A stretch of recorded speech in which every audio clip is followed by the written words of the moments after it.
Hello friends. जैसा कि मैंने आप लोगों को आज सुबह बोला था कि आज एक स्मॉल वीडियो आएगा जिसमें मैं आप लोगों को ये बताऊंगा कि इफ़ेक्टिव कंक्लूजन कैसे लिखें मेंस आंसर में। ठीक है। और बिकॉज़ कंक्लूजन का बड़ा महत्व होता है, जैसे कि भूमिका और मेन बॉडी का होता है वैसे ही कंक्लूजन का भी है। ठीक है। तो जो इम्पोर्टेंट बातें हैं मैं वो अभी आपसे शेयर कर रहा हूँ। एक जनरल इंसाइट बताऊंगा कि इफ़ेक्टिव कंक्लूजन कैसे लिखा जाए, बाकी पेपर वाइज मैं अभी आगे भी डिस्कस करूँगा। ठीक है। तो इम्पॉर्टेंट बातें कौन-कौन सी हैं? इम्पॉर्टेंट और मोटी बातें। नंबर 1, कंक्लूजन हमेशा प्रश्न की विषय वस्तु के अकॉर्डिंग ही होना चाहिए। ठीक है? प्रश्न की विषय वस्तु।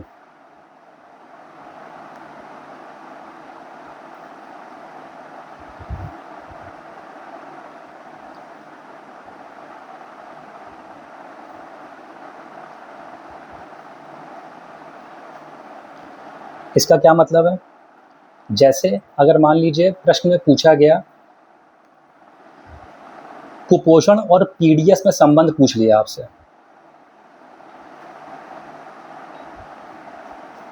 ठीक है? तो आप इसमें कंक्लूजन क्या लिखोगे? कि कुपोषण खाद्य पदार्थ की कमी का परिणाम नहीं, बल्कि वितरण तंत्र की असमानता का परिणाम है।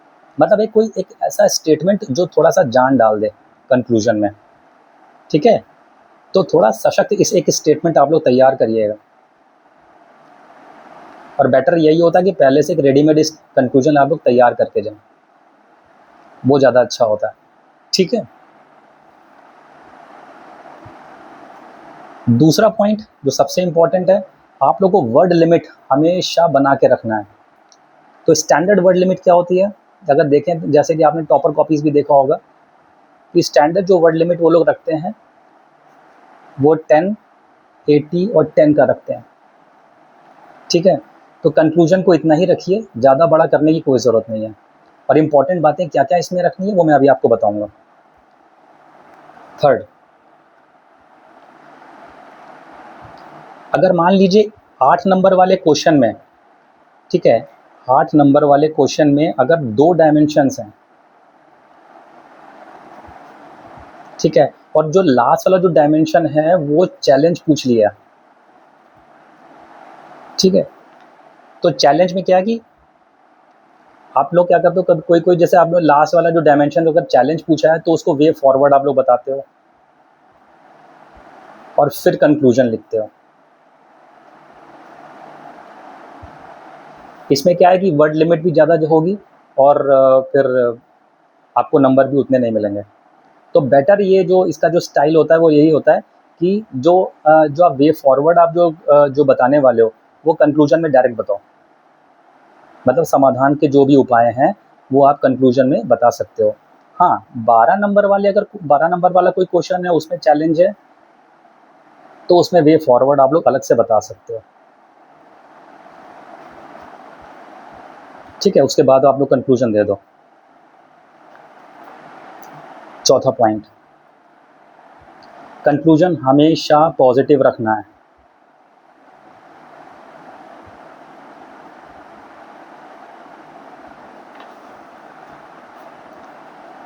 कभी भी नेगेटिव कंक्लूजन नहीं देना है। ठीक है। आप लोग ऐसे समझिए कि आप लोग प्रशासन में जाने वाले हैं। तो प्रशासन क्या है, मतलब एग्जामिनर आपसे उम्मीद करता है ना कि आप लोग एक ऐसा कॉन्क्रीट सॉल्यूशन दें, ताकि एक ये प्रूव हो जाए कि हाँ आप लायक हैं प्रशासन के। तो मेंस आंसर भी लिखवाने का यही एक एम होता है। ठीक है। एक एक यही उनका एक वो लक्ष्य होता है कि वो लोग ये देखना चाहते हैं कि बच्चे में कितना एक गुण है, एक एक एक पॉजिटिव, एक कॉन्क्रीट सॉल्यूशन देने में। तो आप लोग को ये ध्यान देना है हमेशा कि हमेशा पॉजिटिव कंक्लूजन देना है, नेगेटिव नहीं देना है। ठीक। इसके अलावा पांचवा पॉइंट, कीवर्ड जितना हो सके उतना आप लोग यूज करिए कंक्लूजन में। कीवर्ड कैसे? अब आप लोग पूछेंगे कीवर्ड क्या चीज़ है?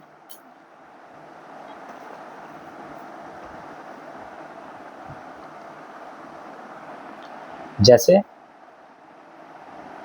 बहुहितधारक रणनीति,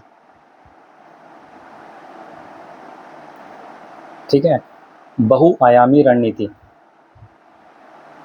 आप लोग चाहे तो इसको नोट भी कर सकते हैं, ठीक है। ये कुछ ऐसे कीवर्ड्स हैं, मतलब ये फिट हो जाते हैं, आप आंसर में उसको यूज़ कर सकते हो। इसके अलावा संपूर्ण समाज या संपूर्ण सरकार दृष्टिकोण, ठीक है। पेपर 4 में सुना होगा आप लोगों ने, नागरिक अभिविन्यास, या फिर सर्वोत्तम शुभ, मानव का सर्वोत्तम शुभ, या फिर सेवोत्तम मॉडल, ठीक है, या फिर जलवायु न्याय। देखो, या तो आप लोगों के पास ये कीवर्ड पहले से ही होंगे, ठीक है, तो आप लोग ज़्यादा से ज़्यादा कीवर्ड यूज़ करने की कोशिश करो कंक्लूजन में, ठीक है। ये एक इम्पैक्ट डालते हैं एग्जामिनर के माइंड पे, ठीक है। इसके अलावा 6 पॉइंट, कुछ स्पेशल वर्ड भी होते हैं, मतलब आप उनको यूज़ कर सकते हो, इंग्लिश वर्ड ही होते हैं, उनको देवनागरी में आप लिख सकते हो, जैसे ट्रिकल डाउन इफेक्ट।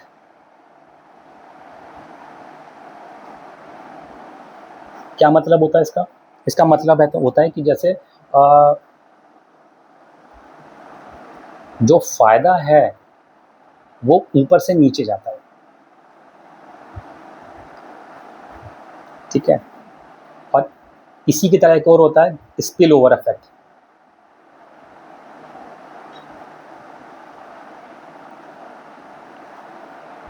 मतलब एक जगह अगर एफर्ट लगाते हैं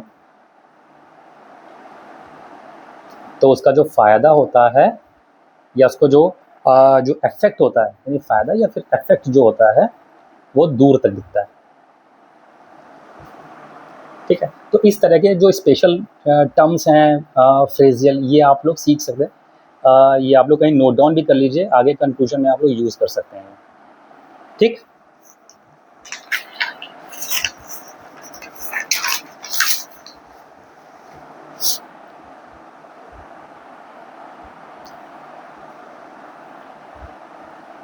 अब हम लोग पेपर 1 की बात करते हैं, मतलब जैसे मैंने बोला था कि तो जनरल इनसाइट है।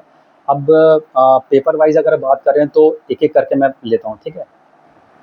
पेपर 1, पेपर 1 में हिस्ट्री और आर्ट एंड कल्चर।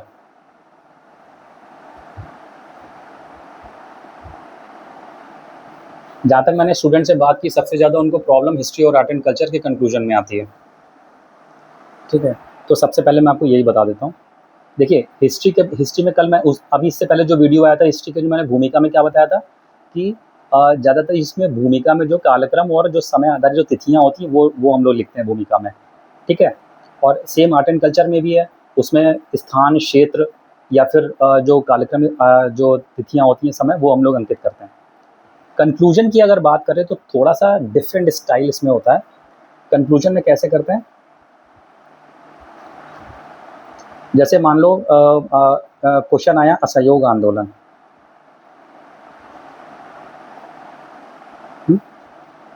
इसका मैंने पहले भूमिका में क्या बताया था, इससे पहले वीडियो में, कि असहयोग आंदोलन का हमको बैकग्राउंड बताना है। पहली चीज़ तो ये कब शुरू हुआ था, 1920 में, और बैकग्राउंड हम बता सकते हैं कलकत्ता अधिवेशन वाला, ठीक है। कंक्लूजन में क्या बताते हैं कि कंक्लूजन में एग्जामिनर हमसे ये जानना चाहता है कि इसके आगे का कोई इवेंट है जो आपको पता है। कहने का मतलब ये है कि जैसे मान लो असहयोग आंदोलन जो था 1920 में, 22 में चौरी चौरा कांड होता है, और उसमें गांधी जी असहयोग आंदोलन को वापस ले लेते हैं। तो जो राजनीतिक शून्यता आती है उसको भरने के लिए क्या किया था, नेक्स्ट इवेंट कौन सा हुआ था, 1923 में स्वराज पार्टी का गठन,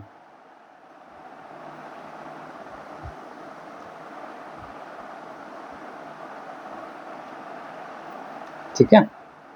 तो आप लोग ये मेंशन कर सकते हो कंक्लूजन में, एक अच्छा कंक्लूजन माना जाएगा, ठीक। आर्ट एंड कल्चर की बात करें, कला और संस्कृति, तो इसमें क्या है कि जैसे मान लो क्वेश्चन आ गया मुगल स्थापत्य। तो मुगल स्थापत्य में अगर जैसे आप लोग ताजमहल अगर आपने लिखा तो आप लोग तुरंत कनेक्ट कर सकते हो कि यूनेस्को द्वारा ये संरक्षित है, तो वो आप लोग मेंशन कर सकते हो उसमें कंक्लूजन में। ठीक है, आप लोग पहले से देख लेना यूनेस्को ने कौन कौन से मॉन्यूमेंट्स हैं, कौन कौन से साइट्स हैं जिनको संरक्षित किया हुआ है, तो अगर वो कहीं पर भी आते तो उसको आप मेंशन कर सकते हो कंक्लूजन में। इसके अलावा कुछ पहले भी हैं, वो भी आप लोग देख लेना संस्कृति से रिलेटेड। जैसे आपका पर्यटन सर्किट, जैसे मान लो बौद्ध धर्म का आ गया तो पर्यटन सर्किट आप लोग डाल दो, बौद्ध सर्किट डाल सकते हो। ठीक है, इसके अलावा जो संस्कृति अगर कोई क्वेश्चन आया, समाज और संस्कृति वाला कर कुछ आ गया तो उसमें एक भारत श्रेष्ठ भारत आप लोग दे सकते हो। ठीक है, हृदय योजना दे सकते हो। ठीक है, हड़प्पा सभ्यता आ गया और उसमें ये पूछ लिया कि आधुनिक नगर नियोजन के लिए कैसे प्रेरणा स्रोत, तो आप लोग क्या बताओगे? स्मार्ट सिटी मिशन बता सकते हो।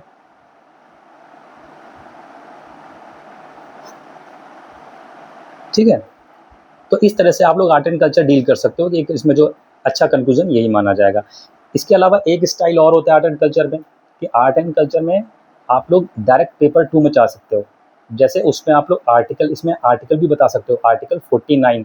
जैसे मान लो कोई सांस्कृतिक मोनूमेंट्स का कोई संरक्षण के लिए 49, या फिर कौन सा 51 51 का, तो ये भी आप लोग मेंशन कर सकते हो। तो इसके अलावा कोई कमेटी भी देख लेना, अगर कोई संस्कृति या फिर इससे रिलेटेड कोई अगर बनी हुई है तो वो भी मेंशन कर सकते हो। ठीक, ये हो गया आपका पेपर 1। इसके अलावा जो भारतीय समाज है और भूगोल के जो प्रश्न है, जब मैं इसको मॉडल क्वेश्चन दूंगा, मॉडल आंसर, उसमें आपको ये कंक्लूजन बता दूंगा कैसे इसमें डील करना है। ठीक है,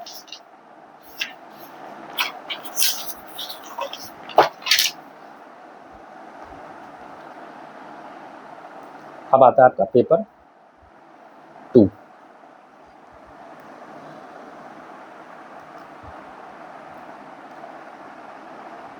इसमें बात करते हैं पॉलिटी। तो इसमें सबसे पहले तो पॉलिटी में आप लोग जैसे अगर मान लीजिए कोई क्वेश्चन आता है तो पहले तो आप लोग ये देखेंगे कि वो संविधान से रिलेटेड है कि नहीं है। अगर संविधान से है तो आप लोग डायरेक्ट इंट्रो में आप लोग क्या लिखोगे? आर्टिकल लिख लोगे। ठीक है, और कंक्लूजन में आप लोगों को कुछ केसेस रटने पड़ेंगे, जो वाद हुए थे वो आप लोगों को देखना पड़ेगा, केसेस जजमेंट्स जो हुए थे वो आप लोगों को देखना पड़ेगा। जैसे अगर क्वेश्चन आ गया राजनीति का अपराधीकरण, ठीक है, इसमें आप लोग लिली थॉमस वाला केस डाल सकते हो। ठीक, अगर यूसीसी आ गया तो उसमें शायरा बानो वाला केस डाल सकते हो।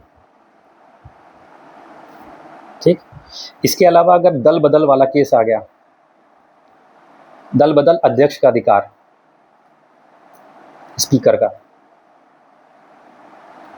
तो इसमें कियोतो होलोहन वाला केस है, वो डाल सकते हो। ठीक है, तो केसेस का याद होना बहुत ज़रूरी है इफेक्टिव कंक्लूजन के लिए, क्योंकि अगर केसेस अगर याद नहीं होंगे तो शायद थोड़ा सा हल्का लगेगा कंक्लूजन, जनरल लगेगा, सामान्य लगेगा, तो वो इतना अच्छे नंबर नहीं देगा एग्जाम में। तो इसके लिए थोड़ा सा ये आप लोग ध्यान देना। ठीक है, इसके अलावा जैसे अगर कुछ आपने एक क्वेश्चन आता है प्रस्तावना पे, तो इसमें कथन दे सकते हो आप लोग अच्छे कंक्लूजन के लिए।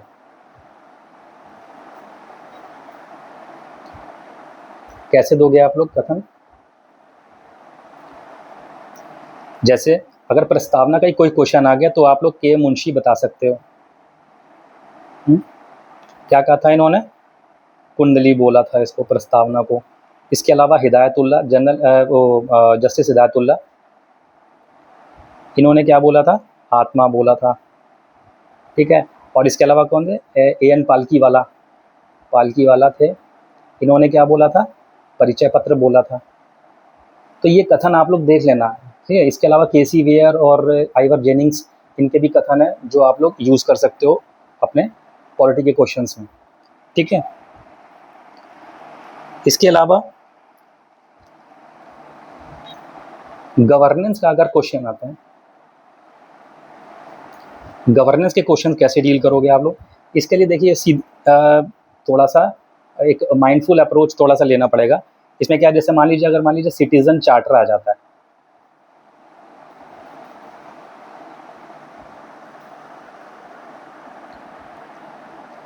तो छाता मॉडल बता सकते हो आप लोग, ठीक है। अच्छा, इसके अलावा सेकंड एआरसी हमेशा आप लोग तैयार रखिएगा, ठीक है। मैं क्यों कह रहा हूँ सेकंड एआरसी, अगर मान लीजिए आरटीआई आ जाता है तो आरटीआई में क्या लिखोगे, सेकंड एआरसी की पहली रिपोर्ट क्या कहती है, आरटीआई शासन की मास्टर कुंजी, ठीक है। और इसकी 11वीं रिपोर्ट क्या कहती है, ई अधिशासन पे सिफारिशें, ई गवर्नेंस पे।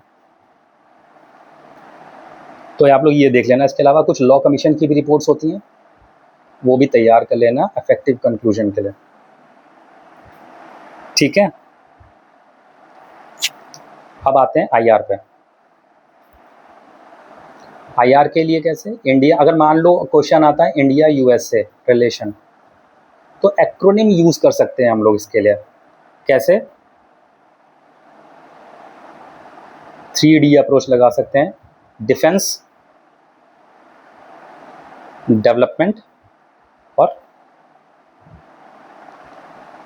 डेमोक्रेसी, ठीक है। डिफेंस, डेवलपमेंट और डेमोक्रेसी, यही 3 क्षेत्र तो हैं इंपॉर्टेंट है, जो इंडिया और यूएस को थोड़ा सा इनके रिलेशन को बिल्ड करते हैं, ठीक।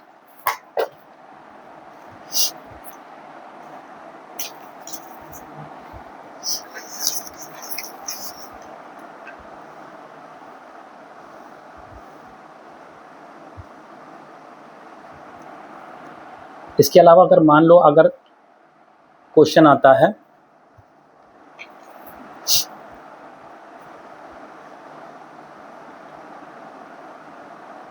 ग्लोबल साउथ पर, तो ग्लोबल साउथ में जैसे आप लोग कुछ चीज़ें होती हैं ना, कुछ टर्म्स होते हैं जो इम्पोर्टेंट, वो आप लोग देख सकते हो, वो आप लोग को रटने ही पड़ेंगे इसमें। आप मतलब ऐसा कुछ नहीं है कि मतलब वहाँ पे आप जा करके तुरंत आप बना दोगे, तो पहले से ही देख लेना।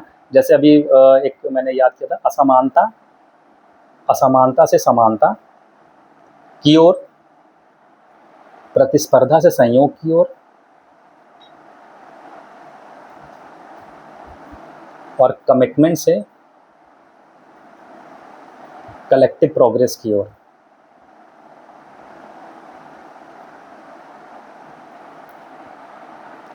ठीक है। तो ये देख लेना, इस तरह के कुछ एक्रोनिम्स होते हैं और इस तरह के कुछ टर्म्स होते हैं, वो आप लोग देख लेना, वो आप लोग पहले से ही तैयार कर लेना एक रेडीमेड, ठीक है। पेपर 3, इसमें SDGs तैयार होने चाहिए आप लोग को 17 के 17। इसके अलावा एक्रोनिम याद करके जाना, एक्रोनिम तैयार कर लेना पहले से, ठीक है। कैसे, जैसे अगर रेस फ्रेमवर्क होता है, देखो होते तो बहुत हैं इसमें एक्रोनिम्स, मैं कुछ एक एग्जांपल्स लेके चल रहा हूँ, ठीक है। मैं बाकी मेरे पास पूरी लिस्ट है, मैं आप लोगों को दे भी दूंगा, ठीक है, ग्रुप में डाल दूंगा, तो आप लोग देख लेना। रेस फ्रेमवर्क क्या है, आपदा आपदा प्रबंधन में अगर मान लो अगर आ गया कोई क्वेश्चन, तो आप लोग यूज़ कर सकते हो। कैसे, रीच, एक्ट,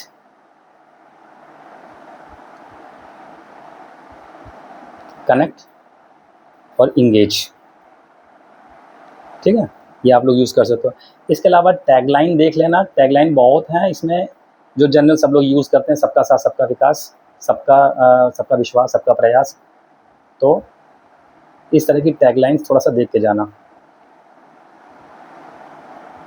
ठीक।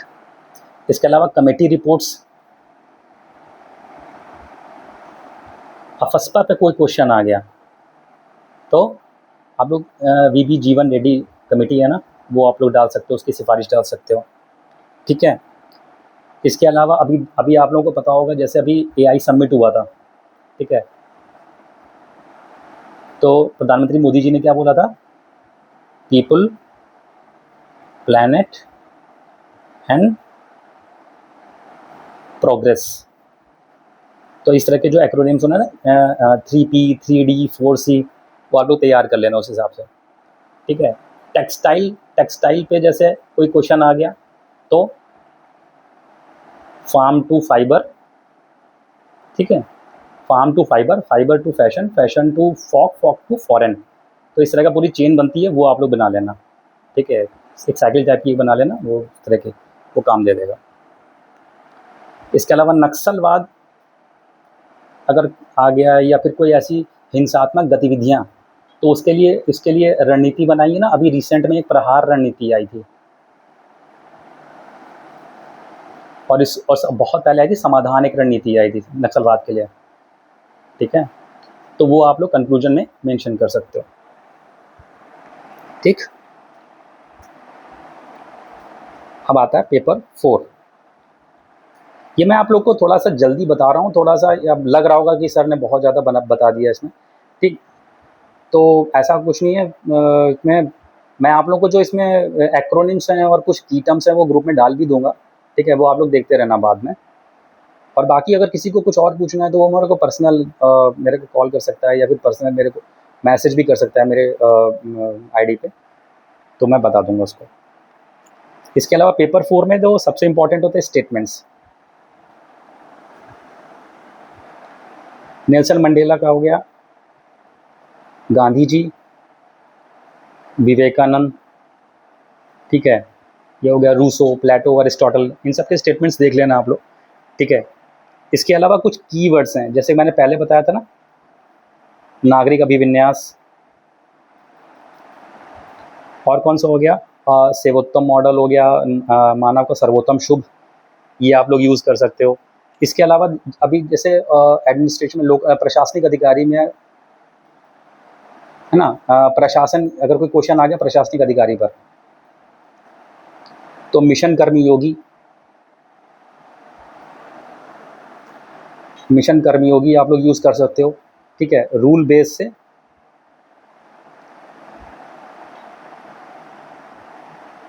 रोल बेस्ड, ठीक है। इसके अलावा अगर CSR पे आ गया तो इम्पॉर्टेंट कीवर्ड है, आप लोग नोट चाहे तो कर लेना कहीं पे, कंपैशनेट कैपिटलिज्म,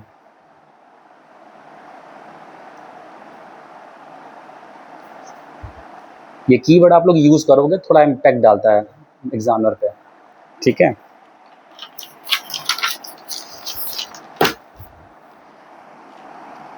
इसी तरह से पेपर 5 का अगर देख लें, पेपर 5, 6 तो सेम है। पेपर 5 में तो मैं पहले ही बता चुका, जैसे पेपर 1 और पेपर 1 में चल रहा है, पेपर 1 और 2 में तो सेम एज इट इज़ वैसे ही रहेगा, ठीक है। 6 में आप लोग देख लेना, जैसे अगर मान लो अगर कहीं 5 में चलो बात करते हैं, सुशासन का अगर कोई आ गया, तो जैसे योगी जी ने क्या बोला था अभी कि 4S का दिया था ना इन्होंने, स्पीड, स्केल, स्किल और स्टेबिलिटी, सुशासन के 4 स्तंभ, 4S, ठीक है। इसके अलावा कुछ इम्पोर्टेंट स्टेटमेंट्स भी थे जो मुख्यमंत्री जी ने बोला था कि यूपी को बॉटल नेक स्टेट से ब्रेक थ्रू स्टेट में बदलना है,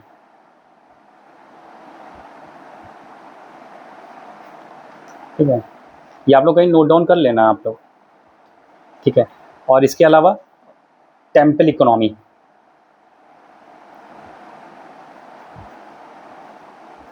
ठीक है।